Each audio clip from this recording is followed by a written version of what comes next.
ಇವತ್ತು ಹಳ್ಳಿ ಮೇಲೆ ಹೋಗ್ಲಿಕ್ಕಾಗಲ್ಲ. ಅದಕ್ಕೋಸ್ಕರಲೇ ಇವತ್ತು ಜನತಾ ದರ್ಶನವನ್ನು ಇಡೀ 8 ತಾಲೂಕಿನ ಜನತೆಗೆ ಒಂದು ವಾರದ ಮುಂಚೆನೇ ಪ್ರಚಾರ ಮಾಡಿದ್ದೇನೆ.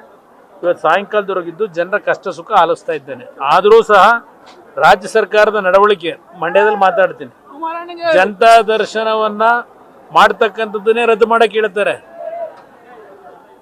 ನಿನ್ನೆ ಕ್ಯಾಬಿನೆಟಲ್ಲಿ ವಿಶೇಷವಾದಂಥ ಒಂದು ಗೈಡ್ಲೈನ್ಸ್ ಬೇರೆ ಹೊರಡಿಸ್ತಾರೆ, ಸರ್ಕ್ಯುಲರ್ನ.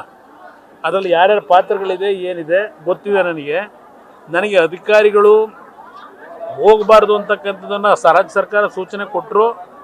ಜನತೆಗೂ ನನ್ನನ್ನು ದೂರ ಇಡಲಿಕ್ಕಾಗಲ್ಲ. ನನ್ನ ಮಧ್ಯೆ ಜನರ ಕಷ್ಟ ಸುಖ ಕೇಳ್ತಕ್ಕಂಥದ್ದು ನಾನು ಮೊದಲಿಂದ ಪಾಲಿಸ್ಕೊಂಡು ಬಂದಿದ್ದೇನೆ. ಸರ್ಕಾರ ಎಷ್ಟೇ ರೀತಿಯಲ್ಲಿ ಸಹಕಾರಗಳು ಕೊಡದೇ ಇದ್ದರೂ ಜನಗಳ ಕಷ್ಟ ಸುಖಗಳನ್ನ ಬಗೆಹರಿಸಲಿಕ್ಕೆ ಪ್ರಯತ್ನ ಪಡ್ತಾರೆ. ಅದರ ಸಂಶಯನೇ ಇಲ್ಲ. ಅದಕ್ಕೆ ನಾನು ಹೇಳಿದ್ದು, ಈಗ ನಾನು ರಾಮನಗರ ಚನ್ನಪಟ್ಟಣದಲ್ಲಿ MLA ಇದ್ದೆ. ಹಿಂದೆ ಒಬ್ರು ಇದ್ರಲ್ಲ ಲೋಕಸಭಾ ಸದಸ್ಯರು, ಅವ್ರು ಏನೇನು ಮಾಡಿದ್ರು ಲೋಕಸಭಾ ಸದಸ್ಯರಾಗಿ.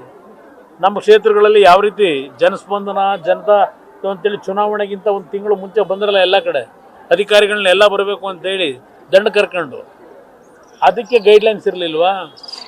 ರಾಜ್ಯದ ಮುಖ್ಯಮಂತ್ರಿಗಳಿಗೆ ಕೇಳಲಿಕ್ಕೆ ಬಯಸ್ತೇನೆ, ಉಪಮುಖ್ಯಮಂತ್ರಿ ಕೇಳಲಿಕ್ಕೆ ಬಯಸ್ತೇನೆ. ನನ್ನ ಹತ್ರ ಎಲ್ಲ ಡಾಕ್ಯುಮೆಂಟ್ ಇಟ್ಟಿದ್ದೇನೆ.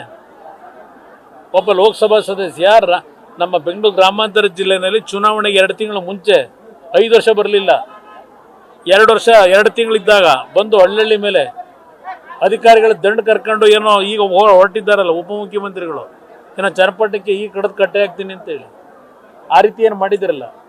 ಇವತ್ತು ಒಬ್ಬ ಕೇಂದ್ರದ ಮಂತ್ರಿ, ನಾನು ಲೋಕಸಭಾ ಸದಸ್ಯ ಅಷ್ಟೇ ಅಲ್ಲ, ಅಧಿಕಾರಿಗಳನ್ನು ಇವತ್ತು ಜನತಾ ದರ್ಶನದಲ್ಲಿ ಮಾಡಲಿಕ್ಕೆ ಸಾಧ್ಯ ಇಲ್ಲ.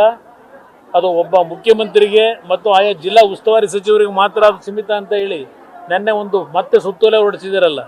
ಇದೇ ನಿಮ್ಮ ಸರ್ಕಾರದಲ್ಲಿ ಬೆಂಗಳೂರು ಗ್ರಾಮಾಂತರ ಜಿಲ್ಲೆ ರಾಮನಗರ ಚನ್ನಪಟ್ಟಣ ಇಲ್ಲೆಲ್ಲ ಏನು ಮಾಡಿದ್ರಿ ಚುನಾವಣೆಗಿಂತ ಮುಂಚೆ?